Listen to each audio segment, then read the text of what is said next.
Assalamualaikum warahmatullahi wabarakatuh.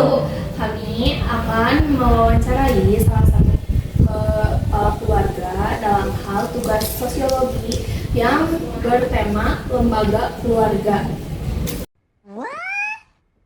Assalamualaikum Bapak. Bagaimana kabarnya hari ini? Kabar hari ini alhamdulillah. Alhamdulillah baik. Alhamdulillah. Di sini kita ingin Mewawancarai Bapak Dalam bidang tugas sosiologi untuk mewawancarai lembaga keluarga. Gitu kita mau mewawancari Bapak. Kan Bapak sudah keluarga. Ya, sok ya. izin ya Yang Bapak. dipertanyakan Yang dipertanyakan yaitu bagaimana sih cara agar memenuhi keinginan anak-anak Bapak di saat ekonomi keluarga sedang turun? Oh gitu. Sebenarnya simpel aja.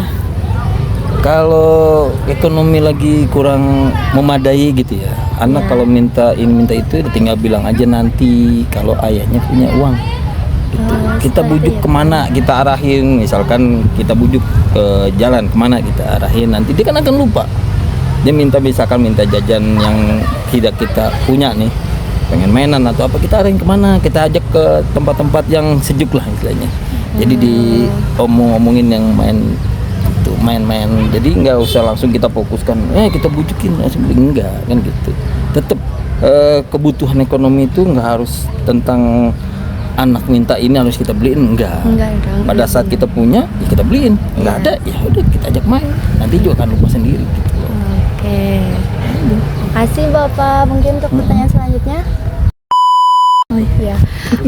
Bapak, bagaimana sih cara, kan Bapak itu sebagai ayah gitu, sekaligus kepala keluarga, bagaimana sih cara mengatasi anak supaya tidak salah pergaulan? Oh gitu. Kalau gini, pengawasan orang tua lebih peka dalam bidang menasihati anak, mengawasi anak dalam anak itu sekolah. Contohnya ente sekolah. Nah, orang tua itu menitipkan ke sekolah itu punya guru. Nah, guru itu sebagai orang tua sambung. Di rumah kita mengawasi pada saat anak udah pulang. Nah, di sini yang mengawasi guru. Kita tanya, kalau jam sekian belum pulang, kita tanya, kemana pulangnya? Ada HP, telepon. Kalau di WA lama, telepon langsung. Kemana mainnya? Sama siapa mainnya? Gitu loh. Jadi pengawasan orang tua itu harus tetap fokus. Pergaulan itu harus dijaga. Apalagi satu anak perempuan. Anak perempuan itu rentan. Satu rentan itu ya namanya sekarang banyak pergaulan bebas. Nah, pergaulan bebas itu dalam artian jangan sampai salah pergaulan bukan muhrimnya gitu loh. Tolong batasan adalah batasan dari anak perempuan itu kan banyak, harus dijaga dari perilaku, kata bicaranya, dan juga harus tetap utamaan itu harus tetap di pribadi ke seorang wanita tuh apa yang harus dijaga gitu. Ya kan? Iya benar. Gini Pak, bagaimana sih harapan Bapak buat anak-anak Bapak gitu ke depannya? Kan orang tua itu pasti mau anak-anaknya yang terbaik kan, ke depannya mau sukses, mau lebih baik gitu. Bagaimana sih harapan Bapak kepada anak-anak Bapak gitu? Harapannya. Harapan orang tua itu nggak jauh beda. Semua orang tua punya harapan anaknya itu lebih cerdas, lebih pintar, lebih sukses dari orang tuanya, ya nggak? Iya. Nah, kan? Mudah-mudahan dapat bisa pengusaha, ya nggak? Kerjaan, kalau emang kuliah lah. Kalau orang tua mampu kuliah, tapi kuliah itu jangan cuma buat mainan. Orang tua tuh berharap setinggi mungkin. Bahasanya contoh kecil. Orang tua tukang ojek, anak jangan sampai nurunin. Anak lebih tinggi derajat dari orang tua nggak apa-apa. Maksudnya bikin bangga orang tua gitu loh. Lebih sukses dari orang tua itu bagus. Harapan orang tua seperti itu. Jangan orang tua udah susah, anak bikin susah. Kan dablek. Nah. Ya enggak? Iya. Orang tua bahasa orang tua nih. Orang dulu bilang bahasa begitu. Orang tua bodoh, anak jangan bodoh. Anak lebih pintar dari orang tua itu hebat. Gitu. Dunia itu akan nanti berputar. Nggak semuanya kita di sini terus. Ente misalkan, kau udah lulus, ente mau jadi apa? Pengen jadi dokter, pengen jadi perawat, pengen jadi orang sukses. Orang tua tinggal doain, cuma tinggal anaknya. Kembali lagi semua ke anak. Anak mau sukses harus berusaha dengan apa? Sekolah yang rajin, belajar yang rajin. Itu doang harapan orang tua. Orang tua itu nggak meminta anak itu harus seperti apa, enggak. Cuma orang tua meminta anak itu harus lebih pintar dari orang tua, bisa banggakan orang tua. Itu doang harapan orang tua ke depannya seperti itu. Bapak izin bertanya, gimana sih cara Bapak membahagiakan keluarga Bapak? Membahagiakan keluarga itu simpel, Neng. Nggak harus dengan kita mengadakan materi, banyak materi belum tentu keluarga akan bahagia. Kita punya materi banyak, uang banyak, kalau kita yang nggak bahagia, kita sakit, siapa yang makan materi? Ya enggak? Materi itu gampang dicari, kebahagiaan itu yang susah dicari. Contohnya, kalau kita banyak materi, tadi saya bilang materi banyak tapi kita nggak bisa nikmatin, nggak perlu. Yang penting mah sederhana, keluarga bahagia kumpul gitu loh ya, makan bareng. Seandainya makan sama teri atau sama tempe tahu, yang penting kumpul sama anak istri itu udah bahagia gitu loh. Nah, Ya Bapak izin bertanya, apa yang Bapak rasakan pada saat melihat keluarga bahagia, damai dan tentram?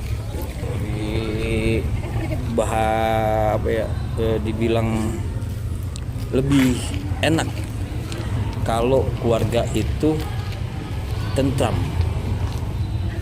Bahasanya kita susah senang bareng-bareng di rumah gitu loh, satu atap gitu, nggak usah ada istilahnya pertengkaran dalam rumah tangga. Itu udah pasti ada, sebesar-besarnya atau sekecil-kecilnya pasti ada namanya pertengkaran namanya. Kalau untuk kebahagiaan ya gimana kitanya sebagai kepala keluarga membahagiakan istri, membahagiakan anak tuh bagaimana? Untuk membahagiakan dengan apa? Dengan kasih sayang, perhatian.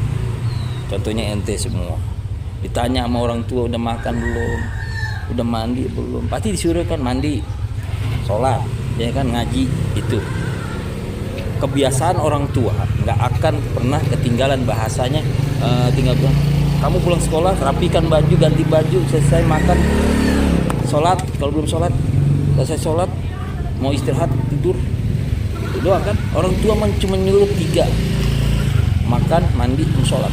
Terutama sholat doang yang harus diutamakan. Kalau kayak makan sama itu, mau makan mau enggak ya, tapi kan tetap orang tua memperhatikan. Ente pulang sekolah pasti ditanya, udah makan belum? Ya kan? Nggak mungkin orang tua nanyanya, ente belum makan nih, kan begitu. Duit habis, nggak mungkin. Ente pasti ditanya begitu, gimana pelajaran di sekolah, apa yang mata pelajaran. Orang tua pasti itu yang bikin bangga orang tua, kebahagiaan itu. Cuma nanya itu doang, ente udah sholat belum? Nah, itu yang paling pokok utama, itu sholat. Orang tua mah nggak jauh-jauh nyuruhnya pasti sholat. Ente lagi tidur udah ajan, ente dibangunin sholat. Gitu doang. Itu coba kalau ente ngebantah, orang tua kesel, sakit hati. Cuma nyuruh sholat, lu susah amat. Nah, apalagi suruh begawe, nah, ya enggak? Ya kan, sholat mah nggak lama, nggak 1 jam kan sholat. Kecuali sholatnya doanya lama lo, jikit terus ini itu, tasbih putuh, lama kan? Itu doang. Intinya kebahagiaan cuma itu doang. Orang tua mah menyuruh anaknya yang benar, ke jalan yang benar. Jadi sholat doang, ngaji, ya, itu nggak ada lagi. Itulah yang bikin keluarga bahagia, tentang seperti itu. Kalau anak yang lawan, ya udah wassalam, tua nggak bakalan bahagia. Salah mendidik anak, salah menjaga keluarga, itu doang. Pasti orang tua ente pasti seperti itu. Misalnya nih, bagaimana sih cara menyikapi anak yang susah diatur? Misalnya, pasti kan dalam setiap anak itu ada yang gampang diatur dan ada yang susah. Nah itu buat menyikapi sikap yang susah diaturnya itu bagaimana sih menurut Bapak? Gitu sama ada, kita nggak usah jauh-jauh, nggak usah ngambil contoh yang jauh, anak bapak aja ya. Yang gede contohnya susah diatur, cuman ya sebagai orang tua itu ya harus tetap sabar. Namanya anak dalam tingkatan SD, SMP itu menjenjang kedewasaan, kelabilan emosi dia lagi labil. Apalagi seorang perempuan kalau udah datang haid, iya kan? Kita orang tua tuh udah bisa ngontrol, harus bisa tahu karakter anak seperti apa. Jangan langsung buang emosi. Tetap orang tua tetap ada emosinya. Cuman kita lihat batasannya seperti apa, dia lagi apa, lagi moodnya. Kayak macam-macam ente aja di sini. Kalau lagi mood enak, kagak mood ya lo lamotin dah. Gitu. Ya. Oh, siap. Ya. Iya. Gitu kan? Iya, tinggal menyingkapinya. Anak itu dibawa. Kita bawa, kita ajak ngobrol. Anak susah diatur, bagaimana cara mengaturnya? Kita ajak ngobrol. Maunya seperti apa? Maunya kemana? Arahannya. Kita mengarahkan itu bukan ngarahan menjeblusin seorang anak ke dalam jurang. Kita arahin ke jalan yang benar. Nah, arahannya itu kemana maunya? Apa ke kanan atau ke kiri? Kalau ke kiri ke setan, ke kanan kita ke sana, gitu. Ya. Iya. Bapak izin bertanya lagi. Gimana sih cara Bapak buat menghadapi anak Bapak kalau ada yang bertengkar, adik kakak kayak gitu? Kan suka ada perselisihan ya gitu. Gimana sih cara Bapak menghadapinya? Begitu. Jadi dua-duanya mau bertengkar hampir tiap hari. Enggak kecil, enggak gede. Begini, kalau dalam pertengkaran adik sama kakak itu wajar. Setiap dalam keluarga pasti ada pertengkaran. Jangankan adik kandung sama yang tetap bertengkar. Orang tuanya juga bertengkar. Kan begitu. Gimana caranya? Kita ambil yang satu, kita pisahin, kita kasih dia arah, kita ajak ngobrol. Udah ke sana, misahin adiknya atau kakaknya yang kita suruh pergi, gitu. Jangan dibenturin lagi, gitu loh. Kalau dibenturin akannya digesekan terus. Kasih arahan, kasih nasihat. Jangan melawan adik, jangan dilawan adik. Adik itu masih kecil, ibaratkan masih belum ngerti masalah apa yang harus disampaikan kakaknya, gitu loh. Itu tetap ente sama abang ente pasti bertengkar. Masalah apa? Contoh kecil, masalah minyak wangi aja juga berebut. Iya kan? Nggak usah jauh-jauh. Tinggal bagaimana kakaknya, kedewasaan kakaknya seperti menghadapi adiknya.